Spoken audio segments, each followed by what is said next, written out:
Hello friends, आज हम बात करेंगे दही यानी योगर्ट के हेल्थ बेनिफिट्स रिस्क के बारे में। किन लोगों को ये खाना चाहिए, किन लोगों के लिए फ़ायदेमंद है, किन लोगों के लिए नुकसानदायक है, इसमें एक्चुअली होता क्या है, क्या हर व्यक्ति जिसको दूध से प्रॉब्लम है उसको दही लेना चाहिए या हर व्यक्ति जिसको हार्ट का प्रॉब्लम है उसको दही लेना चाहिए, बीपी शुगर कोलेस्ट्रॉल वालों को दही लेना चाहिए। काफ़ी सारे इस तरह के सवाल लोग हमसे पूछते हैं, तो आज इस बारे में डिस्कस करेंगे। यूजुअली दही जो है वो एक फर्मेंटेड प्रोडक्ट है जो कि दूध से बनाया जाता है। दूध में एक special lactic acid containing bacteria जो है, जो लैक्टिक एसिड बनाता है, लैक्टोज को फर्मेंट करता है, ऐसा बैक्टीरिया डालते हैं। ये बेसिकली काफ़ी सेफ बैक्टीरिया है। वैसे सुनने में तो ऐसा लगता है कि जैसे बैक्टीरिया डालते हैं मतलब तो कीटाणु डाल रहे हैं, बैक्टीरिया मतलब तो कीटाणु होता है, तो क्या ये डेंजरस है? देखिए, दही में जो बैक्टीरिया होता है वो यूजुअली सेफ बैक्टीरिया होता है। ये नॉर्मली भी हमारे पेट के ट्रैक्ट में भी होता है। ये गुड माइक्रोबियल फ्लोरा की कैटेगरी में आता है, बॉडी को नुकसान नहीं करता है। ये लैक्टोज को फर्मेंट करके लैक्टिक एसिड में कन्वर्ट करता है, जिसकी वजह से दूध को कन्वर्ट करके जब हम ये पूरा मतलब दूसरे दही से अगर ये बैक्टीरिया को लेके अगर हम दूध को एक प्रॉपर टेम्परेचर में रखते हैं, बहुत ज़्यादा गर्म नहीं, बहुत ज़्यादा ठंडा नहीं, इस तरह के टेम्परेचर में अगर रखते हैं तो 12 से 24 घंटे में ज़्यादातर ये दूध से दही कन्वर्ट होकर बन जाता है। बेसिकली ये प्रोसेस का मतलब ये है कि वो बैक्टीरिया को आप एक प्रॉपर कल्चर मीडियम दे रहे हो जिसमें दूध का टेम्परेचर बहुत ज़्यादा या ठंडा नहीं होता है, और उसमें बैक्टीरिया को आप ग्रो करने दे रहे हो और ये बैक्टीरिया धीरे धीरे करके पूरे दूध को कवर कर लेते हैं और उसका एक कल्चर मीडियम तरह से बन जाता है ये। तो बेसिकली ये दही जो है वो दूध के कंपैरिजन में इसलिए फ़र्क है क्योंकि बाकी ज़्यादातर सारे दूध की जो पौष्टिक चीज़ें है वो रिटेन रहती है, कैल्शियम है, प्रोटीन है, वो सारी चीज़ें रिटेन रहती है। सिर्फ लैक्टोज को ये कन्वर्ट करके लैक्टिक एसिड बन जाता है, और खासकर ये बैक्टीरिया खुद ही अपने आप में इतने फायदेमंद है बॉडी के लिए, ये बॉडी के प्रोबायोटिक कंटेंट बढ़ाते हैं। तो बहुत सारी बीमारियों में, खासकर बीपी शुगर कोलेस्ट्रॉल हार्ट की बीमारियों में ये पाया गया है कि ये बैक्टीरिया अगर बॉडी में रहे तो ये बॉडी को फ़ायदा करता है, अलग अलग तरह से फ़ायदा करता है। हमारी आंतों की डाइजेशन के लिए भी अच्छा है और बॉडी के ओवरऑल जो न्यूट्रिशनल बैलेंस है, ओवरऑल जो बॉडी के सिस्टम्स है उसके लिए भी अच्छा है, किडनी की पथरी के लिए भी अच्छा है। बहुत सारी चीज़ों में माना गया है कि ये बैक्टीरिया अच्छा है। ओवरऑल डाइजेशन और कॉन्स्टिपेशन की प्रॉब्लम्स के लिए भी ये कुछ हद तक मदद करता है। तो ये bacteria overall lactic acid producing bacteria जो है, जिसे लैक्टोबैसिलस बुल्गारिस या स्ट्रेप्टोकोकस थर्मोफिलस ये बैक्टीरिया होता है, तो ये दूध के फर्मेंटेशन का काम करता है। और ये फर्मेंटेड जो कंटेंट है जिसे हम नॉर्मली दही बोलते हैं वो काफ़ी न्यूट्रिशियस होता है। दूध के सारे पौष्टिक गुण प्लस ये बैक्टीरिया के पौष्टिक गुण दोनों इसमें आ जाते हैं। इसके अलावा दही में और भी दूध के जो न्यूट्रिशियस गुण है वो तो रहते हैं, जैसे प्रोटीन है, कैल्शियम है, विटामिन डी है, वो रहता है। लगभग 1 कप दही में लगभग 245 ग्राम दही होता है, इसमें लगभग 10 ग्राम प्रोटीन मिलता है आपको, जो कि 30% ऑफ डाइटरी रिकमेंडेशन का कैल्शियम का जो है वो भी आपको प्रोवाइड करता है। विटामिन डी के जो रिकमेंडेशन है डाइटरी एक दिन की, उसका लगभग 25% प्रोवाइड करता है। और बाकी न्यूट्रिशन कंटेंट जैसे विटामिन B12, मैग्नीशियम और पोटाशियम, ये सारी चीज़ें भी रहते हैं जो कि ओवरऑल अच्छे हैं। जो इसका पोटाशियम कंटेंट है वो थोड़ा ब्लड प्रेशर को कम करने में मदद करता है, हालांकि बहुत ज़्यादा पोटाशियम नहीं होता है इसमें। और ओवरऑल बहुत ज़्यादा हाई कैलोरिक चीज़ नहीं होती। अगर आपने इसको फैट फ्री मिल्क में या स्किम मिल्क पे बनाया तो आपके ओवरऑल बॉडी रिडक्शन के लिए या वेट रिडक्शन के लिए या हेल्दी डाइट के लिए भी ये काफ़ी ज़रूरी चीज़ है। हाँ, दही में एक बड़ा प्रॉब्लम ये होता है कि अगर आप फुल फैट मिल्क अगर यूज़ करते हैं या हाई फैट मिल्क यूज़ करते हैं, यानी बिना मलाई निकाले अगर मिल्क को यूज़ करते हैं, तो उसमें कैलोरी कंटेंट ज़्यादा होता है, तो फिर वो वज़न थोड़ा बढ़ा सकता है। तो इसीलिए वैसे तो ये बहुत न्यूट्रिशियस है अगर इसको प्रॉपरली बनाया जाए, लो फैट मिल्क में बनाया जाए, लेकिन कभी कभार ये अगर ज़्यादा फैट मिल्क में बनाते हैं तो फिर ये फ़ायदा करने के बजाय थोड़ा नुकसानदायक भी होता है। हाँ, दुबले पतले लोगों के लिए अच्छा है, जिनको वज़न बढ़ाना है उनके लिए अच्छा है, लेकिन अगर आप ज़्यादा फैट वाले मिल्क के लिए साथ लेते हैं तो उसमें साथ में कैलोरीज और कोलेस्ट्रॉल कंटेंट और साथ में फैट कंटेंट भी ज़्यादा रहेगा। ब्लड प्रेशर वाले पेशेंट्स के लिए दही अच्छा है क्योंकि ज़्यादा मात्रा में इसको लेने से ओवरऑल ये ब्लड प्रेशर को कम करने में मदद करता है। अमेरिकन जर्नल ऑफ हाइपरटेंशन की एक आर्टिकल था जिसमें उन्होंने पब्लिश किया था कि 12 हफ्ते तक अगर दही को आप रेगुलर बेस पे लेते हैं तो ये ब्लड प्रेशर को कम करने में कुछ हद तक मदद करता है।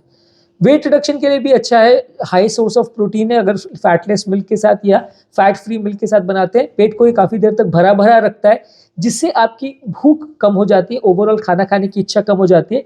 इंटरनेशनल जर्नल ऑफ ओबेसिटी ने ये दिखाया था कि अगर इसको एक स्नैक की तरह से लेते हैं या नाश्ते में लेते हैं या जब भी आपको भूख लगे तब अगर आप दही लेते हैं तो ये वेट रिडक्शन करने में मदद करता है, आपकी भूख को एक तरह से कम करता है। तो इसलिए अगर वजन ज़्यादा है तो भी आप इसको यूज़ कर सकते हैं, खाने के बदले यूज़ कर सकते हैं। आप ऐसा मत करिएगा कि आपने 4 बार का खाना खा लिया और साथ में खूब सारा दही भी खा लिया, तो आपके लिए उतना फ़ायदा नहीं करेगा। लेकिन हाँ, खाने के बदले आप ले रहे हैं कि खाने में इतना 1 गिलास आपको दूध पीना था या इतना आपको कैलोरी चाहिए थी, उसके बदले आप दही लेते हैं, तो आपको पेट को भरा भी रखेगा, प्रोटीन ज़्यादा है तो उसके पचने में भी टाइम लगेगा और आपकी वज़न को कम करने में मदद करेगा, अगर वो फैट फ्री मिल्क है या स्किम मिल्क से बनाया गया दही है तो। नेक्स्ट है कि हड्डियों की हेल्थ के लिए भी अच्छा है। इसमें जो कैल्शियम और विटामिन डी का कंटेंट है वो हड्डियों की ताकत बढ़ाने के लिए भी अच्छा है। विटामिन डी जो है वो शरीर में कैल्शियम की एब्जॉर्प्शन में भी मदद करता है। एक स्टडी पब्लिश हुई थी अमेरिकन डायबिटिक एसोसिएशन की जर्नल में। उन्होंने पाया गया था कि अगर जो लोग रेगुलर बेस पे दूध या दही के प्रोडक्ट्स लेते हैं उनकी बोन मिनरल डेंसिटी अच्छी होती है, खासकर जो उम्रदराज फीमेल पेशेंट्स होती है जिनकी हड्डियां वैसे कमजोर हो जाती है उम्र की वजह से, ऑस्टियोपोरोसिस उनको हो जाता है, उनके लिए अच्छा है और उनकी बोन की या हड्डियों की हेल्थ को इम्प्रूव करता है। जैसा कि मैंने कहा कि आंतों की हेल्थ के लिए भी अच्छा है, तो जो लोग को अगर डाइजेस्टिव डिसऑर्डर्स है, खासकर डायरिया है, कॉन्स्टिपेशन है, इन्फ्लेमेटरी बाउल डिसऑर्डर्स है, उनके लिए भी अच्छा है क्योंकि गट की ओवरऑल नॉर्मल बैक्टीरियल फ्लोरा को ये इम्प्रूवाइज करता है जो कि हेल्थ के लिए अच्छा है। कुछ स्टडीज ने ये भी शो किया है कि थोड़ा बहुत ये कैंसर के रिस्क को भी कम करता है, कोलोरेक्टल कैंसर या आंतों के कैंसर को कम करता है। ऐसा इंटरनेशनल जर्नल ऑफ कैंसर में एक आर्टिकल पब्लिश हुआ था, एक स्टडी पब्लिश हुई थी जिन्होंने पाया था कि लंबे समय तक अगर लोग रेगुलर बेस पे दही लेते हैं तो आंतों के कैंसर का चांस कुछ हद तक कम होता है। अब रिस्क या प्रॉब्लम्स इसमें क्या है, इसमें देखिए अगर आपने हाई फैट मिल्क के साथ बनाया तो कैलोरी कंटेंट ज़्यादा जाएगा, कोलेस्ट्रॉल कंटेंट ज़्यादा जाएगा इसमें, और इसमें आप ज़्यादा मात्रा में अगर फुल फैट मिल्क के साथ बनाया हुआ दही लेते हैं तो आपका वजन बढ़ेगा, कम नहीं होगा।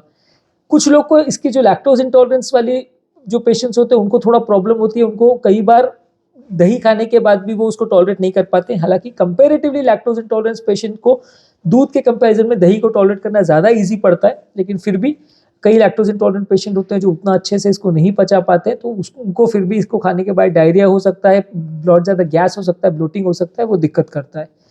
कई लोग दही में बहुत ज़्यादा तरह के शुगर्स और फ्लेवर्स भी डालते हैं, ये एक बड़ा प्रॉब्लमेटिक चीज़ होता है क्योंकि दही तो भले फ़ायदा करेगी लेकिन साथ में आप जो फ्लेवर्स और शुगर डालते हैं उससे वजन बढ़ जाता है, तो दही का होने वाला फ़ायदा एक तरह से न्यूट्रलाइज हो जाता है, आपको फ़ायदा होने के बदले नुकसान हो जाता है। तो अगर आप एक्स्ट्रा शुगर इसमें डालते हैं, वैसे भी थोड़ा लैक्टोज है तो वो भी कार्बोहाइड्रेट तो है ही, अगर आप उसमें ज़्यादा अमाउंट ऑफ शुगर एक्स्ट्रा भी अगर डालते हैं तो फिर कार्बोहाइड्रेट कंटेंट बढ़ने लगता है जो कि ओवर पीरियड ऑफ टाइम नुकसान करता है।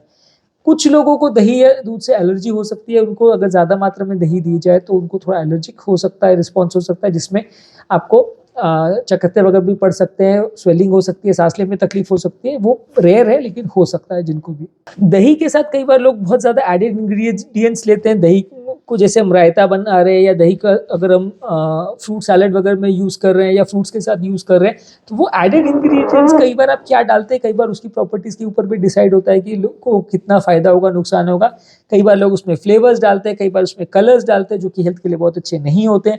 फ्रूट्स वगैरह में भी अगर आपने बहुत हाई शुगर वाली फ्रूट्स अगर डाला, हाई ग्लाइसेमिक इंडेक्स वाले फूड डाला, या कई बार ऐसी सब्जियां डाला जैसे आलू वगैरह है वो अगर डाला, तो वो चीज़ें नुकसान करती है। तो आप दही में क्या डाल रहे हो वो भी एक तरह का डिसाइडिंग फैक्टर होता है कि वो फायदा करेगा कि नुकसान। आप उसमें हेल्दी चीज़ें डालोगे, मान लीजिए आपने एक रायता बनाया जो पालक डाल के बनाया, उसमें पालक की भी अच्छी प्रॉपर्टीज आ गई, और या हरी साग सब्जी डाल के बनाया तो उसकी प्रॉपर्टीज आ गई। वहीं आपने एक दूसरा बनाया जिसमें आपने सिर्फ आलू या शकरकंद या इस तरह के प्रोडक्ट्स डाले जिनका ग्लाइसेमिक इंडेक्स ज़्यादा है, तो आपको उल्टा फायदा करने के बदले नुकसान करेगा, क्योंकि उसमें वो चीज़ जो आपने डाली है उसकी प्रॉपर्टीज भी आ जाएगी। वैसे ही फ्रूट्स का भी है, हाई ग्लाइसेमिक इंडेक्स वाली फ्रूट्स है जैसे कि आम है या तरबूज है, इस तरह की चीज़ें अगर आप यूज़ करते हैं तो वो फ्रूट्स की जो प्रॉपर्टीज़ है वो गवर्न करेंगी कि पेशेंट को उससे फायदा होगा या नुकसान। तो आप उसमें क्या चीज़ डाल रहे हैं वो भी एक इंपॉर्टेंट डिसाइडिंग फैक्टर है। हाई फैट अगर आप योगर्ट लेते हैं तो उसमें सैचुरेटेड फैट ज़्यादा रहते हैं, तो वो अच्छा नहीं है हेल्थ के लिए। जिन लोगों को भी कोलेस्ट्रॉल का प्रॉब्लम है वो फुल फैट मिल्क से बना योगर्ट नहीं लें। वेगन लोग कई बार प्रेफर नहीं करते क्योंकि वेगन लोग कोई भी एनिमल बेस्ड प्रोडक्ट लेते ही नहीं है, तो ये भी एनिमल बेस्ड प्रोडक्ट है तो कई बार वो लोग नहीं लेते। तो वैसे लोग सोया मिल्क से बना हुआ योगर्ट या नारियल के दूध से बना हुआ योगर्ट ले सकते हैं, वो कंपेरेटिवली थोड़ा हेल्दी ऑप्शन माना जाता है। ज़्यादातर रिकमेंडेड ये है कि दिन भर में अगर आप हेल्दी हैं, तो आप अडल्ट हैं, अच्छी बॉडी साइज है, तो 1 से 2 सर्विंग कर्ड का आप ले सकते हैं, दही का ले सकते हैं। एक सर्विंग का मतलब लगभग 6 आउंसेज या 170 ग्राम के आसपास होता है, लगभग 200 मिलीग्राम आप 200 ग्राम आप मान सकते हैं। एक कंटेनर में लगभग 200 ग्राम जैसा कर्ड होता है, उतना आप ले सकते हैं, लगभग दिन में 2 बार ले सकते हैं। बहुत ज्यादा मात्रा में लेंगे तो शुगर और कैलोरी ज्यादा जाएगा। ये कर्ड जो आप ले रहे हैं वो शुगर फ्री रहना चाहिए, उसमें एडेड शुगर या एडेड फ्लेवर्स या बहुत ज्यादा न्यूट्रिशन या बहुत ज़्यादा फ्रूट्स वगैरह नहीं डालना चाहिए। जो भी चीज़ आप डालें प्रॉपर्ली सिलेक्ट करके डालें तो अच्छा है। लगभग आप 2 कप तक अगर दिन भर में ले रहे हैं तो अच्छा है। 1 साल से छोटे बच्चों को यूजली दही देना थोड़ा सा सेफ नहीं माना जाता, क्योंकि 1 साल से छोटे बच्चों में कई बार लैक्टोज को फर्मेंट करने के लिए, लैक्टोज को डाइजेस्ट करने के लिए जो प्रॉपर डाइजेस्टिव सिस्टम होता है वो नहीं बना हुआ होता है, तो इसलिए कई बार ये दूध को उनको पचा पाना मुश्किल होता है, वॉमिट वगैरह होना चालू हो जाता है, हेल्थ बिगड़ भी सकती है। तो उससे पहले आप थोड़ा मात्रा में उनको देके कुछ महीनों के बाद बच्चा जब थोड़ा बड़ा हो जाए, थोड़ा उसको देके अगर बॉडी उनकी पचा पा रही है, इंडाइजेशन नहीं हो रहा है, वॉमिट वगैरह नहीं हो रहा है, तो ही उनको ज़्यादा मात्रा में दीजिए। नहीं तो 1 साल से छोटे बच्चे में थोड़ा सा ध्यान देके इनको देना चाहिए, कई बार बॉडी एक्सेप्ट नहीं करती है। तो आज के टॉपिक में हमने दही के फायदे और नुकसान के बारे में बात की, क्या क्या चीज़ों का ध्यान रखने की जरूरत है उस बारे में बात की। यदि इस टॉपिक को संबंधित आपकी कोई कमेंट्स, क्वेरी, सजेशन है, कोई और टॉपिक्स पर आप चाहते हैं वीडियोस बनाए, कोई पेशेंट रिलेटेड क्वेरीज है, तो नीचे कमेंट सेक्शन में उनके बारे में बताइए, हम उन्हें कवर करने का प्रयास करेंगे। अंत में मैं डॉक्टर नवीन अग्रवाल तहे दिल से आपका शुक्रिया अदा करूंगा कि आपने इस टॉपिक को एंड तक देखा। जो लोग हमारे चैनल पे नए हैं उन्हें रिक्वेस्ट करूंगा कि चैनल को सब्सक्राइब करें। ऐसा करने से चैनल को कंटिन्यू करने के लिए हमें मोटिवेशन और इंस्पिरेशन मिलती है। जब भी हम कोई नया कंटेंट अपलोड करते हैं तो उसका तुरंत नोटिफिकेशन आपको मिल जाता है, आप उसे तुरंत देख सकते हैं, उसका बेनिफिट ले सकते हैं। जो लोग हमारे चैनल पे बहुत ज़्यादा कंटेंट को डिटेल में नहीं देखना चाहते, वो चाहते हैं कि बस शॉर्ट फॉर्म में उनको कंटेंट बता दिया जाए, 1 मिनट में ब्रीफ समरी कंटेंट का दे दिया जाए, उनके लिए रेगुलर बेस पे हम यूट्यूब शॉर्ट्स अपलोड कर रहे हैं, जिसमें सारे टॉपिक का 1 मिनट ब्रीफ समरी हम आपको देते हैं। आप उस कंटेंट को देख सकते हैं, उसका बेनिफिट ले सकते हैं, आपको बहुत ज़्यादा टाइम वेस्ट नहीं होगा। ये सारी कंटेंट को फेसबुक और इंस्टाग्राम में रील्स के फॉर्म में भी अपलोड कर रहे हैं, तो आप वहाँ पे भी इन्हें देख सकते हैं। फ्रेंड्स, फैमिली और सोशल मीडिया ग्रुप्स में भी इन्हें शेयर कर सकते हैं।